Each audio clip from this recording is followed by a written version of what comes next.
Hey everyone, my name is Amarok and welcome back to my channel. Today, we're going to go over a basic guide to using Roll20 for Dungeons & Dragons. Keep in mind certain sections will require more information, but for the sake of time, I'll make a separate video for those. Which leads me to my next part. If you're liking my channel and would love to see more content like this, please let me know by giving this video a like, a comment, or even subscribing. This will also help get the video out to more new players that are also trying to learn Roll20. With that being said, let's roll right into it. Let's start it off by creating or launching a game on your homepage. If you're already in a campaign, then click Launch Game. Otherwise, you'll need to create a game. If you're a DM or simply want to experiment, select Create New Game at the top. Give your game a name and choose a character sheet template. Since Roll20 is a platform for many tabletop games, you need to specify which game you're playing. In this case, we'll type 5e and select the sheet. This will give you a little preview and some instructions on how to use it at the bottom. After that, let's create the game. If you want to be fancy, you can choose a file for the campaign. If this is a campaign you bought in the marketplace, it will already have it generated for you. Now on this page, you can choose to make this game listed to the public, or on the right side, you can click to invite players from your group. You can also choose to view game settings and adjust what's needed. I'll go more in depth on these on a separate video for DMs, so if you haven't subscribed, then this will be the perfect time. I'm going to launch one of my games as it will be much easier to go through.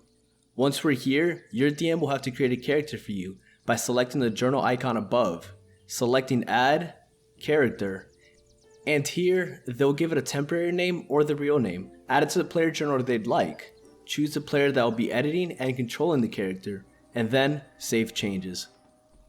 Now, when that player goes to their journal, they can easily access and edit their character and even add a picture for the token. To view a character sheet, you can go to the journal and double click the character, or if you go to settings and keyboard shortcuts and enable the advanced shortcuts, you can press shift on your keyboard and double click your character. Here, you can click on different parts of your sheet to make a roll for initiative, saves, checks, attacks, etc. Oh, and you can reference something like a trait. To add something to your sheet from the Compendium, go to the top right side menu and click the eye. Search what you need, for example, a short sword. You can click and hold and then drag it onto your sheet and it will automatically add it. If you click on the item on the right side menu, you can also view the information regarding that item. To remove something from the character sheet, find the lock at the bottom of the section that you need and click on it. Find the item you need deleted and then click the red trash can to delete. Once you're done, make sure to lock the menu again. To reference a trait, you can hover over it and click on the little chat bubble. This will throw it into chat for everyone to see. Since we turned on shortcuts earlier in the video, let's talk about the shortcuts you'll mostly use as a player. The S key is to switch to the select tool and allow you to click and freely move your character. If you click Q, you'll switch to a measuring tool to plan your distance.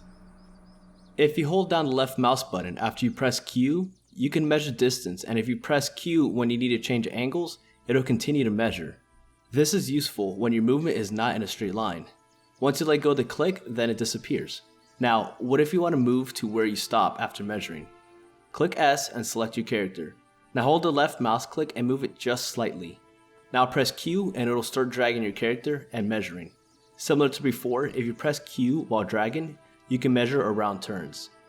Now, since we're playing virtually, the last things players will need to worry about is showing where they're looking at.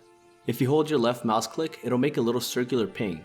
This is important to show which target you're looking at or what specifically you want to see. If you need to make a specific roll, you can go to the top left menu and select the die. Here, you have the option of rolling common options. As a DM or GM, you can even select the GM option to hide your rolls from everyone. If you need to roll, for example, more than 5 dice, select Advanced Dice Roller. And here you can select how many dice you need, what type of die, and if there is a modifier. Remember that if you're using this to roll attack, damage, checks, or saves, you can select the respective skill or item in your character sheet to do that. Most players will use Discord for the video or voice call options as it's clear and more stable, but if that's not possible, you can go to the settings on the top right menu, select audio and video, and select your options accordingly and select reconnect. This means whenever you get into the Roll20 campaign, your camera and microphone will reflect whatever you selected. For example, you can have both of them on, one on, or all off. It's all up to you. And with that, I think that's a good place to wrap up this basic guide on how to use Roll20. Welcome to the world of D&D, and I'm glad to have you here. If you have any tips you'd like to offer about using Roll20, please let me know in the comments below so we can all learn.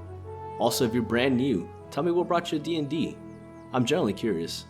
Alrighty everyone, thank you all so much for being here.